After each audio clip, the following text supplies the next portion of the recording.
ಒಂದು ಹೊರ ದೇಶದವರ ಜಾತಕ ಚೆಕ್ ಮಾಡೋಣ.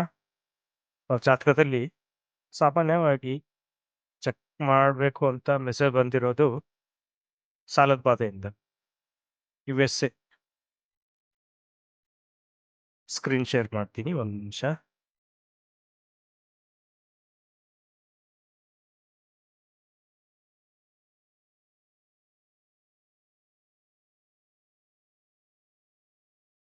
ಓಕೆ, ಸೊ ಇವ್ರ ಹೆಸರು ಬಂದ್ಬಿಟ್ಟು ಜಾರ್ಜ್ ಪೀಕ್ ಅಂತ. 5th ಏಪ್ರಿಲ್ 1916 ವೆಡ್ನೆಸ್ಡೇ ಹುಟ್ಟಿದ್ದಾರೆ. ಕ್ಯಾಲಿಫೋರ್ನಿಯಾ US ಅಲ್ಲಿ ಹುಟ್ಟಿದ್ದಾರೆ. ಇವ್ರ ಜಾತಕ ಪ್ರಕಾರ ಲಗ್ನ ರಾಶಿ ಬಂದ್ಬಿಟ್ಟು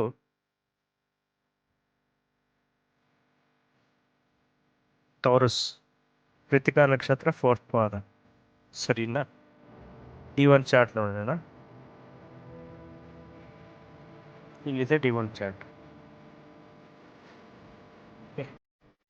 ಲಗ್ನ D1 ಚಾರ್ಟ್ ಅಥವಾ ಫೋರಾ ವೆಲ್ತ್ ಚಾರ್ಟ್ ಅಥವಾ ದಶಾಂಶ ಮೂರು ನೋಡಬೇಕು. ಇದರ ಜೊತೆಲಿ 2nd ಹೌಸ್ ನೋಡಬೇಕು, 10th ಹೌಸ್ ಕರಿಯರ್ ನೋಡಬೇಕು, 11th ಹೌಸ್ ಪ್ರಾಫಿಟ್ ನೋಡಬೇಕು, 12th ಹೌಸ್ ಎಕ್ಸ್ಪೆಂಡಿಚರ್ಸ್ ಎಲ್ಲ ನೋಡಬೇಕು. ಒಂದು ವೇಳೆ ಜಾತಕದಲ್ಲಿ 2nd house, 6th house, 10th house, 11th house, 12th house ಇಷ್ಟರಲ್ಲಿ ಒಳ್ಳೆ ಪ್ಲಾನೆಟ್ ಕಾಂಬಿನೇಷನ್, ಕೆಟ್ಟ ಪ್ಲಾನೆಟ್ ಕಾಂಬಿನೇಷನ್ ಬಂದರೆ ಆವಾಗ ನಿಮಗೆ ಸಾಲದ ಬಾಧೆ ಇರುತ್ತೆ. ಸಾಲ ತಗೊಂಡಾಗ ರಿಟರ್ನ್ ಮಾಡಲಿಕ್ಕೆ ತೊಂದರೆ ಆಗುತ್ತೆ. ಇದಕ್ಕೆ ಪರಿಹಾರಗಳು ಸುಲಭವಾಗಿರುತ್ತೆ. ನಿಮ್ಮ ಜಾತಕದಲ್ಲಿ 2nd house, 6th house, 10th house, 11th house, 12th house ನೋಡ್ಕೊಳ್ಳಿ. ಯಾವ ಪ್ಲಾನೆಟ್ ಇದೆ ಅಂತ ಕಾಮೆಂಟ್ ಮಾಡಿ. ಪರ್ಸ್ನಲ್ ಆಗಿಬಿಟ್ಟು ನಿಮ್ಮ ಜಾತಕದಲ್ಲಿ ಸಾಲದ ಬಗ್ಗೆ ಡಿಸ್ಕಸ್ ಮಾಡಬೇಕು ಅಂದರೆ, ಕಾಂಟ್ಯಾಕ್ಟ್ ಮಾಡಬೇಕು, ಸರ್ವಿಸ್ ತಗೋಬೇಕು ಅಂದರೆ ವಾಟ್ಸಪ್ ಮುಖಾಂತರ ನೀವು ಕಾಂಟ್ಯಾಕ್ಟ್ ಮಾಡ್ಬೋದು ನಿಮ್ಮನ್ನು, ಅಥವಾ ಫಿಸಿಕಲಿನೂ ಕಾಂಟ್ಯಾಕ್ಟ್ ಮಾಡ್ಬೋದು. D1 chart, moon position in 12th house.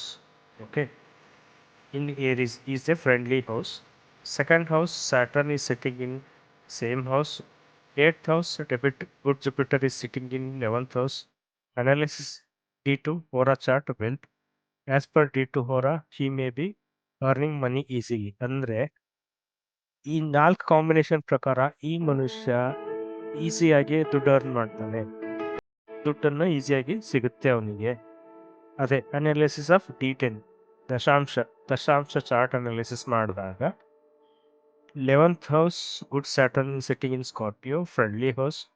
10th house chart Mercury, Venus sitting in 12th house. Based on the complete analysis, this native can be earn money easily. ದುಡ್ಡು ಈಸಿಯಾಗಿ earn ಮಾಡ್ತಾರೆ, ಎಷ್ಟೇ ಖರ್ಚು ಬಂದರೂ ಈಸಿಯಾಗಿ ಅರ್ನ್ ಮಾಡ್ತಾನೆ ಈ ಮನುಷ್ಯನ ಜಾತಕ ಪ್ರಕಾರ.